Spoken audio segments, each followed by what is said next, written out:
Disclaimer. This analysis is based on publicly observable events, documented timelines, industry practices, and logical inference. It does not claim access to classified information, nor does it assert definitive conclusions regarding any individual's legal responsibility. Its purpose is to highlight inconsistencies, overlooked details, and structural patterns that merit public scrutiny. All interpretations should be understood as analytical commentary, not formal accusations. Critical discussion is welcome. When law enforcement breaks the law. The first lie appeared on the evening of September 11, 2025, less than 12 hours after paparazzi announced that Yu Menglong had fallen to his death in a Beijing residential compound. An obituary, polished and solemn, was posted on Weibo under Yu Menglong's name and signed by his studio. Fans clung to hope that it was a cruel hoax, but that hope vanished instantly. Desperate for verification, netizens checked the corporate registry. Both of Yu's registered studios had been dissolved months earlier. A legally non-existent entity had just announced a death the police were still, in theory, investigating. The announcement remains visible to this day. 3 months after the news broke, no authority ever explained how a ghost company could speak with such confidence. That single brazen illegality was the opening note of everything that followed. Within hours, video fragments began surfacing. Yu face down on the pavement with a pool of blood beneath him and his abdomen heavily bandaged, dragged in a corridor seen through a peephole, sobbing uncontrollably, slumped in a brightly lit room while men stood over him, amid lightning and rain matching Beijing's September 9-10 storm, walking upstairs between two heavy-build figures, limping, clearly injured, shouting for help while dangled outside a high-rise. Voices were recognizable, even through pixelation. Eyewitnesses spoke of days of captivity and used desperate calls for help. Yet Chaoyang police opened no criminal file. On September 16th, the same dissolved account posted again, this time in the voice of Yu's mother, pleading with fans to stop spreading rumors and accept that her son had died accidentally. Netizens begged for any proof that the mother was safe and speaking freely. None ever came. 5 days later, on September 21st, the police finally broke their silence. Their statement was not an investigation report. It was a rumor refutation notice. It declared that Yu had died from an alcohol-related fall, labeled phrases such as Yu was beaten, Yu was tortured, Yu was pushed, and Yu's mother is being controlled as malicious fabrications, and announced administrative punishment for 3 ordinary citizens who had repeated them. The briefing claimed that all necessary procedures, scene examination, forensic autopsy, witness interviews, surveillance review, had been conducted, and that no criminal suspicion existed. The mother's post was presented as the only legitimate family statement. The illegal September 11th announcement that had ignited national outrage was ignored entirely, erased from the narrative, even though it remained visible to anyone viewing the same Weibo page. Police do not overlook evidence that is literally in front of them. They erase it only when ordered to. China's criminal procedure law is unambiguous. When a death is accompanied by leaked footage of violence, visible injuries on the corpse, eyewitness claims of foul play, and massive public concern, a formal criminal investigation must be opened, even without a complaint from relatives.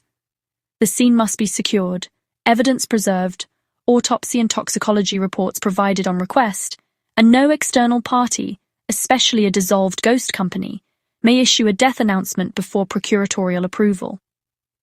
Chaoyang police violated every single one of these provisions with methodical calm. In China, local police do not break their own laws so uniformly and so publicly unless directed by a level that cannot be refused. That was the moment millions of ordinary citizens reached the same chilling conclusion. Someone far above the police was blocking the investigation and ensuring the case faded from public view. Speculation exploded online. A swallowed USB drive containing laundering evidence, high-level money laundering networks, illegitimate children of red elites, and connections to powerful families. Names like Kai Chi, Wang Xiaohong, and Shi Wanping circulated, along with multiple alleged perpetrators linked to security organs or state enterprises. In response, the government launched a nationwide Clean Internet 2025 operation, erasing nearly all mentions of Yu Menglong from Chinese platforms. Yet, audiences did not stay silent. Hundreds of thousands of ordinary Chinese, many for the first time, bought VPNs, bypassed the Great Firewall, and shared information on X, YouTube, Facebook, and Threads. Others contacted authorities demanding the case be reopened, only to receive identical replies. Please rely on the police briefing, ignoring the suspicious and illegal nature of the original notice, and only family members may request investigation, a claim that directly contradicts Chinese criminal law. Even more telling, when confronted, the alleged perpetrators showed no concern about public outrage, despite leaked footage clearly placing them at the scene. When perpetrators show no fear, after Yu's death, the perpetrators neither panicked nor hid. Some feigned ignorance, hiring lawyers to accuse rumor mongers. Others, like Song Yiren and Fan Shiki, acted provocatively. Xin Qi vanished quietly, signaling covert protection from higher authority. Tian Hairong, an heiress and investor, cried at her failed premiere, not with guilt, but as if paying the price for decisions made by others. Their behavior only makes sense if they believed the state shielded them. They went further, intimidating others who refused to stay silent. Media insider Qi Lili from Beijing publicly claimed she was repeatedly targeted in staged car accidents after speaking out for Yu.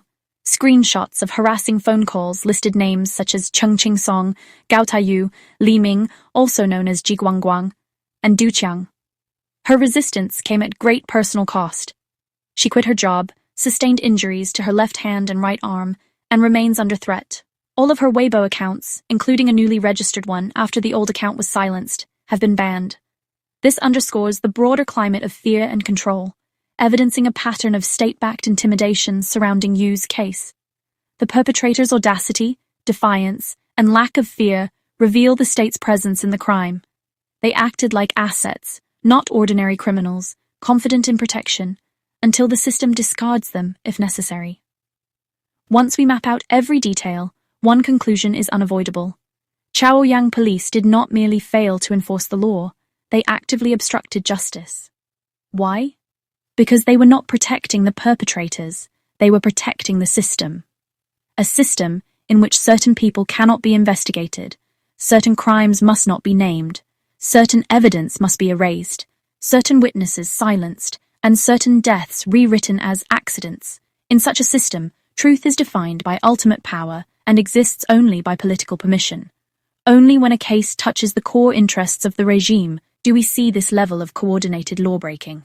This leads to the central question: what did Yu Menglong know, and why did the state perceive it as so threatening that it deployed its full apparatus of violence against him?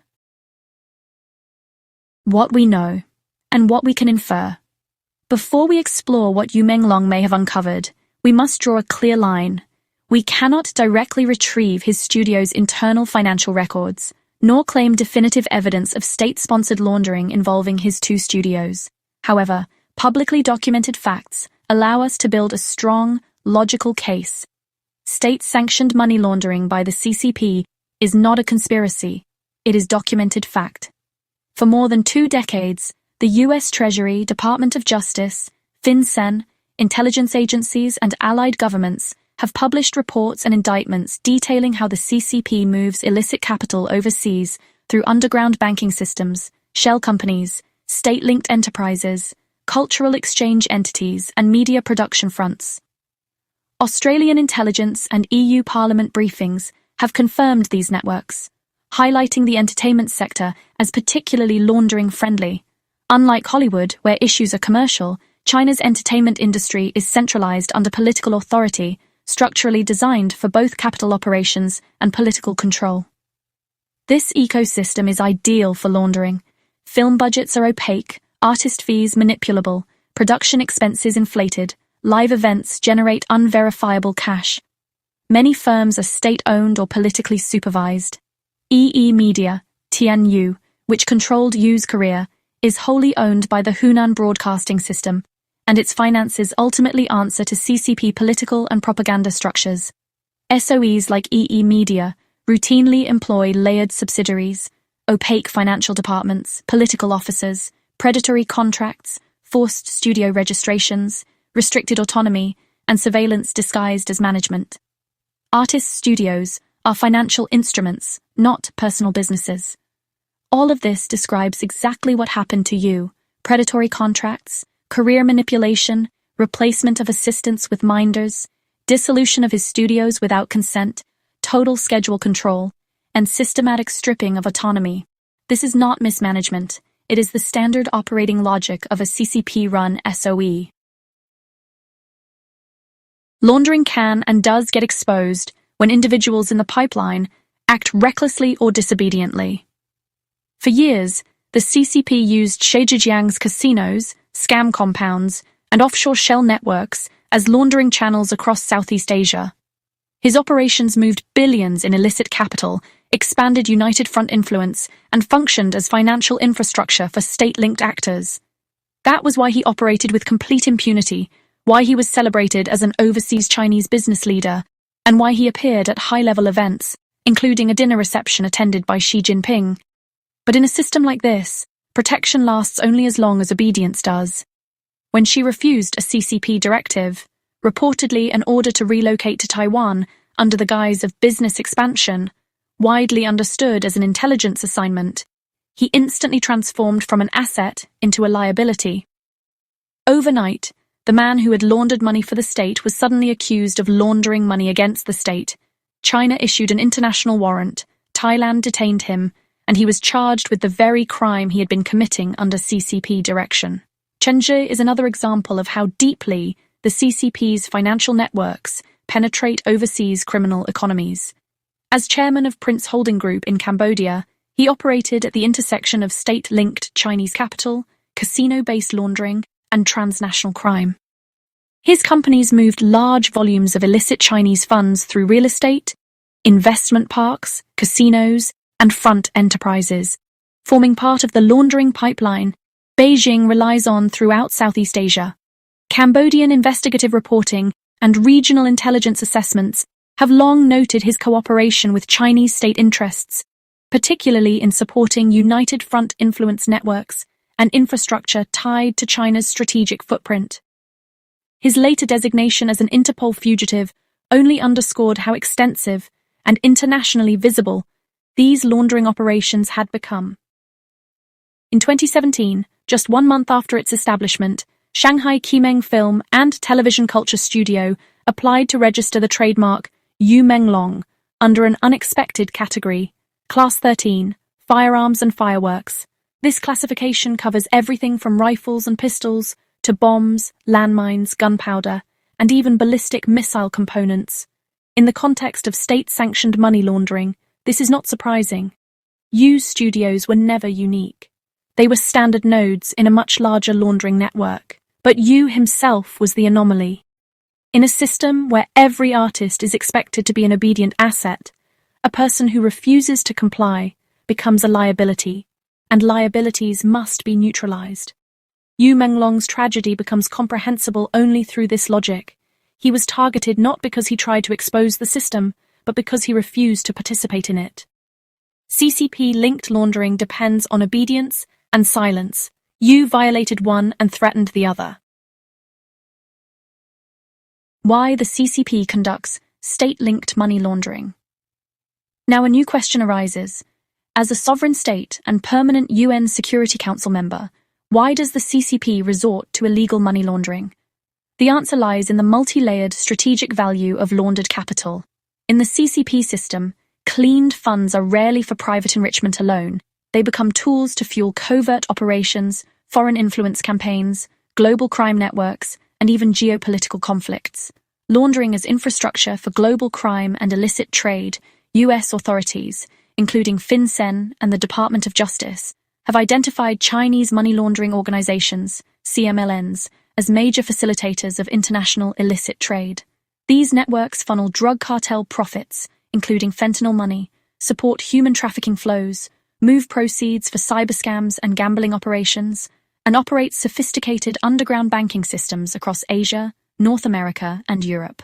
These networks don't merely hide criminal profits, they sustain entire illicit economies. Laundered capital fuels, state strategic engines funds routed through shell companies, fake consulting firms, or offshore conduits often end up in real estate, international acquisitions, belt and road infrastructure, state-linked investment vehicles, and covert influence operations abroad. Investigations show these flows intersect with organizations tied to state intelligence and Chinese organized crime, including those involved in drug, human, and arms trafficking. Arms trade and geopolitical funding, including Russia's war. One of the most concerning uses of laundering pipelines is geopolitical. Western intelligence agencies have documented China supplying Russia with dual-use goods, drone components, optics, and machine tools, often moving through opaque intermediaries and shell firms. Chinese underground banking networks are suspected of helping Russia bypass sanctions by moving capital covertly. In short, laundered money and clandestine trade networks help sustain Russia's war effort, not via official budgets, but through deniable financial and logistical channels. Entertainment industry laundering is particularly useful. It provides flexible, untraceable capital for foreign proxy support, sensitive military-adjacent exports, and other covert geopolitical operations. Money laundering as a weapon of control and influence. Beyond geopolitical objectives, laundered funds flow into pro-CCP media, propaganda projects disguised as cultural exchange, influence networks abroad, United Front operations, and overseas community capture. In effect, laundering is both a financial and political weapon, a means of soft power, coercion, economic infiltration, and extending the CCP's reach globally. Who pays for the CCP's money laundering? Chinese taxpayers bear the cost of the CCP's laundering system in ways both direct and silent. Public funds that should support hospitals, pensions, disaster relief, and schools are siphoned into shell companies, offshore accounts, and covert networks. When billions disappear into these laundering pipelines, the shortfall is covered by higher fees, shrinking social services, and new taxes. SOEs involved in laundering accumulate hidden debts, later bailed out with taxpayer money. China's social security funds and state-owned banks are major shareholders of EE Media's parent company, Mango Excellent Media. Losses are socialized, while gains remain privatized. Domestic capital is drained from social services and investment in sustainable development, leaving fewer jobs, stagnant wages, and an economy struggling to grow amid Western world decoupling. Young people face record unemployment because the capital that could support them has already been siphoned off. This also explains why, after 40 years of so-called marketization, China still lacks a strong domestic consumer base. Real consumption requires disposable income, stability, and trust, all systematically stripped by the regime. Predatory taxes, inflated housing costs, depleted savings, and disappearing public services leave ordinary people unable to spend, while the regime shifts blame onto foreign forces for economic frustration. The risks are geopolitical as well. Laundered funds support arms-related procurement and sanction evasion, including assistance for Russia's war in Ukraine and other covert operations. While the CCP may see these acts as serving its interests, they deeply sabotage the nation, exposing China to retaliation and sanctions whose costs ultimately fall on ordinary citizens through factory closures, job losses, and economic instability. This is why the CCP hides its laundering operations. If the public ever understood the scale of the theft, how their savings, housing, pensions, and children's futures were drained to sustain a corrupt political machine, the regime would be exposed. Its power relies not on strength, but on concealment. Its stability rests on ignorance and fear. In this context, Yu Menglong became an existential threat. His integrity, refusal to be corrupted, and potential knowledge of the regime's financial machinery meant he could expose the truth simply by surviving. In a system sustained by lies, a single honest individual with awareness is more dangerous than an army. That is why he could not be allowed to walk free. And did Yu Menglong know he was up against the state? At first, Yu Menglong likely believed he was fighting an abusive company, not the state. The early signs, predatory contracts, forced schedules, exponential penalty for premature termination, resembled corporate coercion, the sort of exploitation many artists endure under SOEs. Nothing in those early years would have told him he was facing something far larger than EE Media. Newly surfaced videos show that Yu was wearing a court-level electronic monitoring device, in use at least as early as April 2024.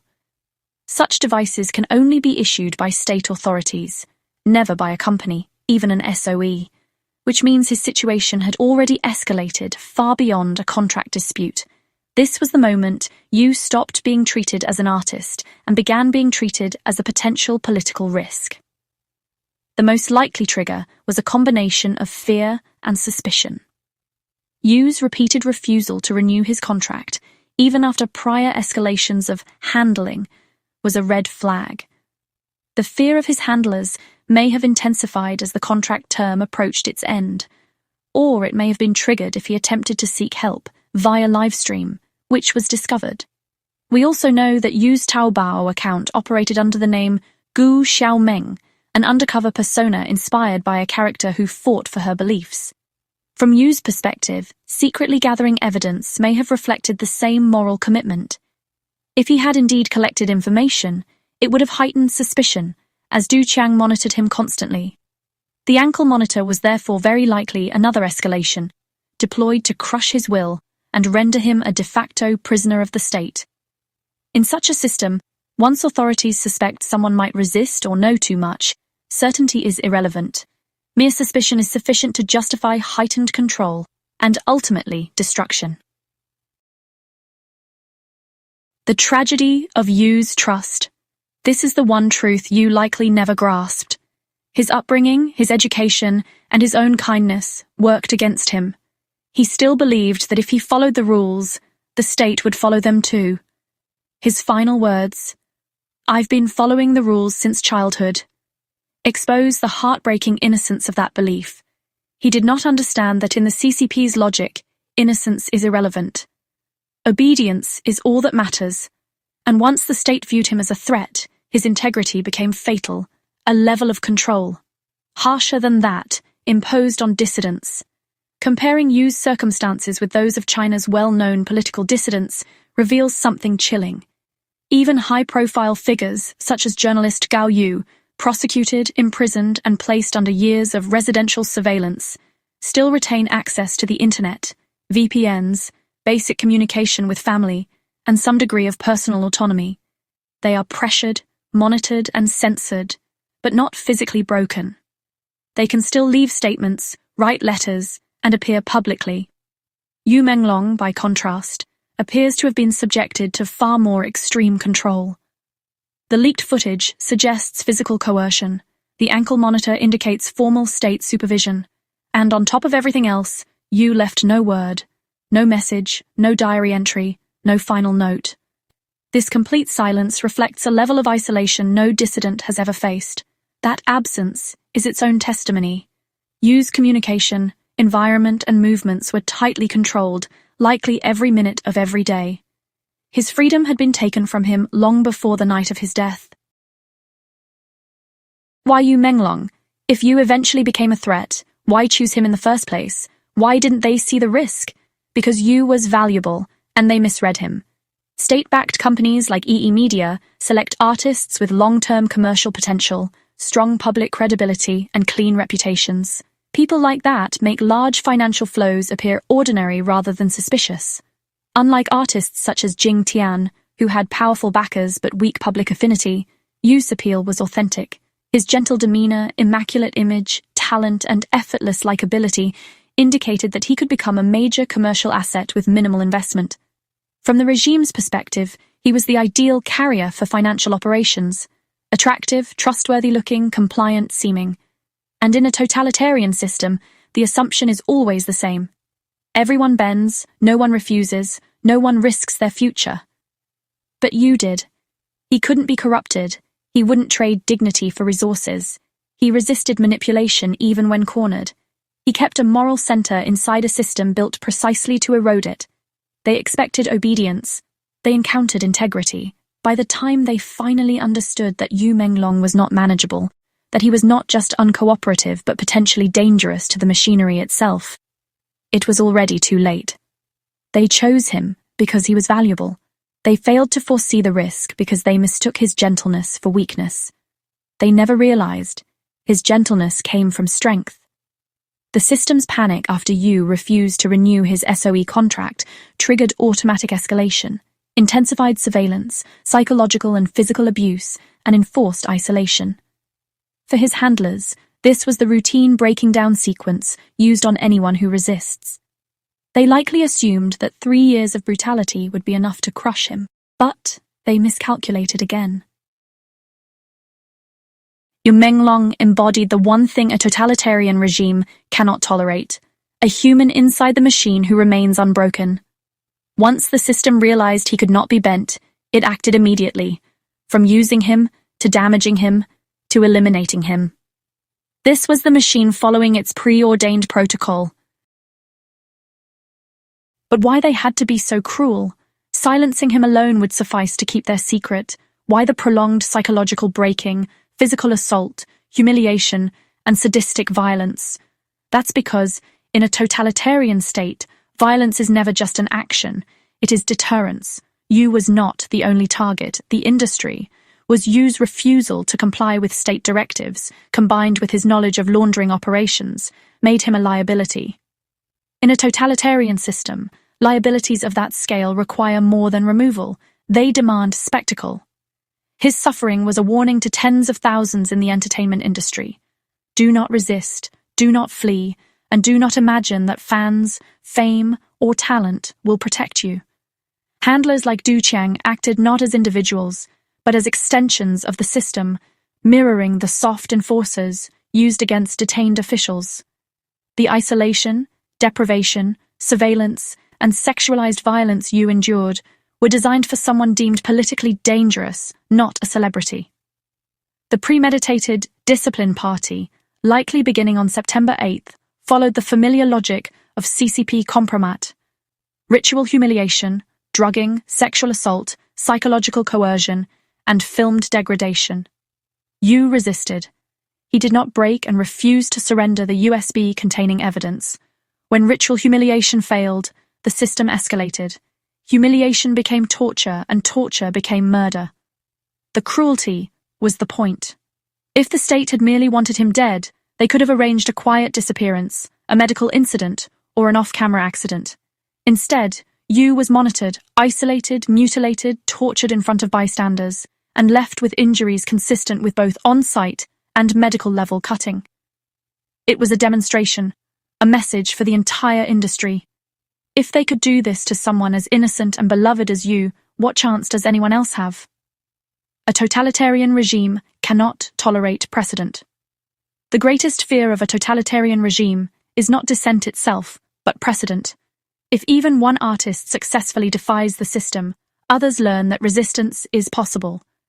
Yu's fate had to be unforgettable, brutal, humiliating, and unmistakable. His injuries, the cover-up, and the perpetrator's audacity were all parts of the same choreography.